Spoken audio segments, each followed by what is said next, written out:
I actually got to meet Bill Evans once when I was, it was in 1975. I was in at the Jazz Workshop, which is a jazz club in Boston, where I was living in Boston at the time. This was before I moved out to Los Angeles. And Bill was on tour. He was playing with Eddie Gomez and Elliot Zygmunt as his trio. And the place was packed. And I remember on the break, I noticed he was sitting back by the bar. And so I got up my courage and I went over to the bar and sat down next to him. And I said, I really appreciate your music. Your music has transformed my life in a lot of ways. And I'm looking to be a jazz pianist. And he was very open and forthcoming. He was happy to talk with me. We kind of hung out for a little while there.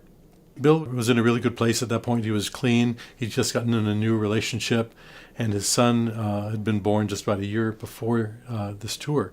And I remember sitting at the bar, he took out his wallet and took out a picture of his son, and he showed it to me, and he said, playing jazz is great and touring is great, but this is where it's at. This, pointing to the picture of his son, this is really where it's at. Don't forget, family and your friends are most important. That's the most important thing in your life.